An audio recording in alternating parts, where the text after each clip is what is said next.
আসসালামু আলাইকুম। Recipe by beauty চ্যানেলে আপনাদেরকে স্বাগত জানাই। আজ আপনাদের সঙ্গে শেয়ার করব গাটি কচু, আলু আর ডিম দিয়ে খুবই সুন্দর একটা রেসিপি। এই রেসিপিটা খেতে ভীষণ ভালো লাগে। দেখুন রেসিপিটা দেখতে কতটা লোভনীয় হয়েছে। রান্না করা খুবই সহজ। অবশ্যই আপনারা স্কিপ না করে পুরো রেসিপিটা দেখে নেবেন। আশা করছি আপনাদেরকে এই রেসিপিটা খুবই ভালো লাগবে।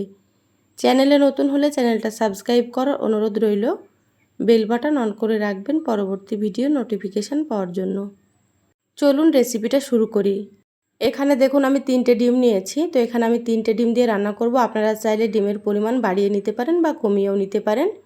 এখানে দেখুন 500 গ্রাম মতো আমি গাটি কচু কেটে নিয়েছি।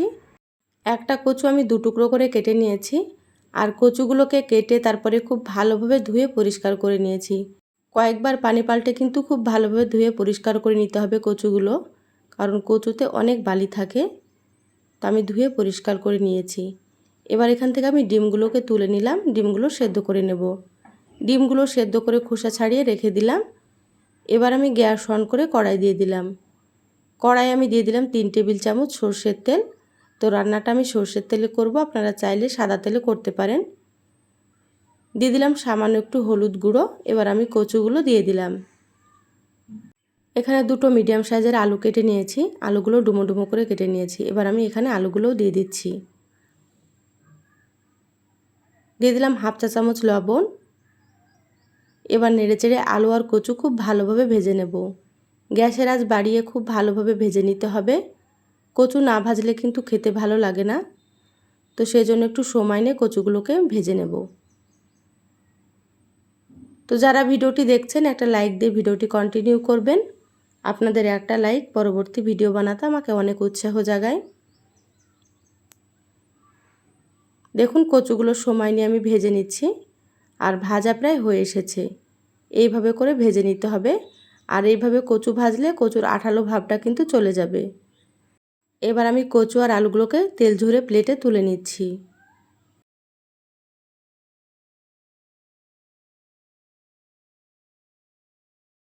কচু আলু প্লেটে তুলে নিয়েছি।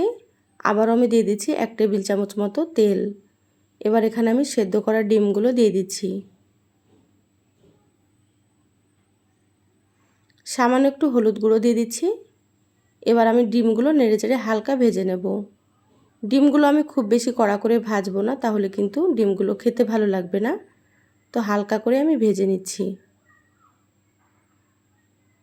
আমার চ্যানেলে আরও অনেক রেসিপি আছে, চাইলে আপনারা আমার রেসিপিগুলো দেখে আসতে পারেন। কিছু রেসিপির লিংক আমি আই বাটনে দিয়ে দেবো, আপনারা সেখান থেকেও দেখে নিতে পারেন। দেখবেন রেসিপিগুলো ভালো লাগবে। দেখুন ডিমগুলো আমি হালকা করে ভেজে নিলাম। এবার তুলে নিচ্ছি। ওই তেলের মধ্যে আমি দিয়ে দিচ্ছি হাফ চামচ কালো জিরা। কালো জিরা দিলে কিন্তু ফ্লেভারটা খুবই ভালো হয়। এবার এখানে দিয়ে দিলাম একটা পেঁয়াজ কুচি। তো এখানে বড় সাইজের পেঁয়াজ কুচি করে নিয়েছি, একটু লম্বা করে দিয়ে দিলাম। আপনারা চাইলে ছোট করেও কুচি করে নিতে পারেন। এবার আমি পেঁয়াজগুলো নেড়েচেড়ে ভেজে নিচ্ছি। দেখুন পেঁয়াজগুলো খুব বেশি লাল করে ভাজিনি, হালকাই ভেজে নিয়েছি। এবার এখানে দিয়ে দিলাম 1 চা চামচ আদা বাটা আর দিয়ে দিলাম 1 চা চামচ রসুন বাটা। এবার আদা রসুনটা ভেজে নেব কাঁচা গন্ধ চলে যাওয়া পর্যন্ত। আদা রসুন 1 থেকে 2 মিনিট মতো ভেজে নিতে হবে, গ্যাসের আঁচটা মিডিয়ামে রেখে।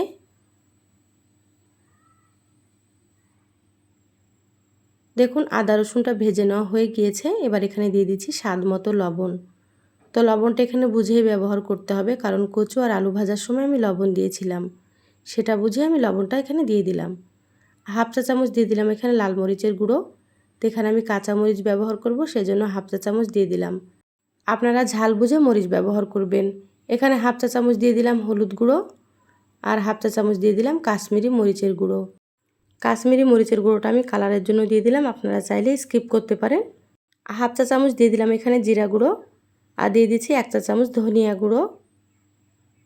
এবার আমি এখানে সামান্য একটু পানি দিয়ে দিচ্ছি।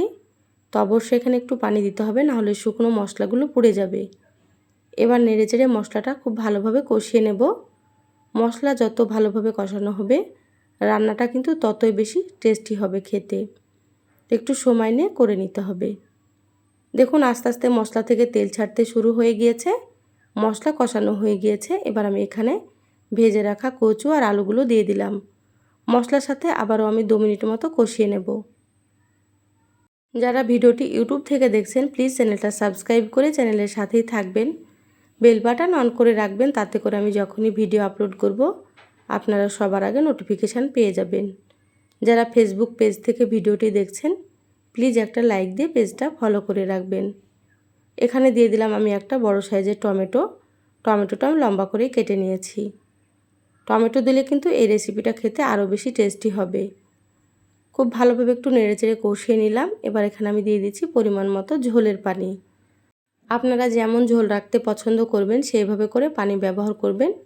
তো এই রান্নাটা একটু ঝোল ঝোল করলে কিন্তু ভালো লাগে খেতে। এবার আমি এখানে দিয়ে দিচ্ছি 5টা চেরা কাঁচামরিচ। এখানে কাঁচামরিচ আপনাদের ইচ্ছে মতো দিয়ে দেবেন। এবার ঢাকা দিয়ে রান্না করে নেব 10 থেকে 12 মিনিট মতো। আমি এখানে 7 মিনিট পর ঢাকাটা খুলে নিয়েছি। খুব ভালোভাবে একটু নেড়েচেড়ে নিচ্ছি। কচুগুলো প্রায় দেখুন সেদ্ধ হয়ে এসেছে, তারও একটু সেদ্ধ করে নিতে হবে। এবার আমি এখানে দিয়ে দিচ্ছি ভেজে রাখা ডিমগুলো। তো একটু রান্না করে নেওয়ার পরে কিন্তু ডিমগুলো দিয়ে দেবেন। এবার ডিমগুলোকে একটু আমি খুন্তি দিয়ে কেটে নিচ্ছি। আপনারা চাইলে কিন্তু ছুরি দিয়ে কেটে নিতেও পারেন। তো এইভাবে আমি খুন্তি দিয়ে কেটে নিচ্ছি। এইভাবে কেটে নিলে কিন্তু ডিমের ভেতরে মশলাটা খুব ভালো মতো ঢুকে যাবে আর ডিমগুলো খেতে বেশ ভালো লাগবে।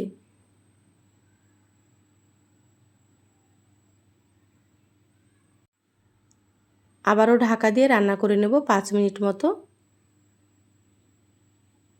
তো ফিরে আসছি 5 মিনিট পর। 5 মিনিট পর আমি ঢাকাটা খুলে নিচ্ছি। এবার দেখে নেব কচু আর আলু সেদ্ধ হয়েছে কি। তো সুন্দর মতো এগুলো সেদ্ধ হয়ে গিয়েছে দেখুন। আর ঝোলটাও কিন্তু অনেকটাই কমে গিয়েছে, আপনারা হয়তো দেখেই বুঝতে পারছেন। খুব ভালোভাবে একটু নেড়েচেড়ে মিশিয়ে নিচ্ছি। এবার আমি এখানে দিয়ে দিচ্ছি 1/2 চা চামচ গরম মশলার গুঁড়ো। এই গরম মশলাটা দিলে টেস্টটা কিন্তু খুবই ভালো আসবে।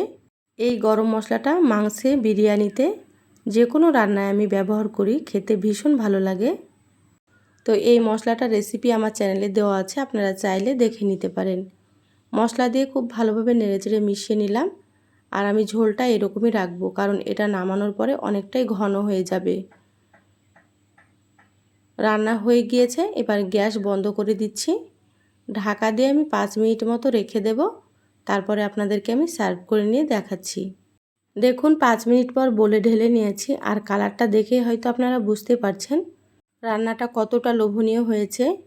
এই রেসিপিটা গরম ভাত, রুটি, পরোটার সাথে কিন্তু খুবই ভালো লাগবে। তো অবশ্যই আপনারা এইভাবে একবার রান্না করে খেয়ে দেখবেন। বাড়ির ছোট থেকে বড় সকলে কিন্তু খুবই পছন্দ করবে। তো রেসিপিটা আপনাদেরকে কেমন লাগলো অবশ্যই চ্যানেলের কমেন্ট বক্সে জানাবেন। ভালো লাগলে একটা লাইক দিয়ে ভিডিওটা শেয়ার করে দিবেন। সবাই ভালো থাকবেন, সুস্থ থাকবেন। দেখা হবে আবারও কোনো নতুন রেসিপিতে। ধন্যবাদ সবাইকে। আল্লাহ হাফেজ।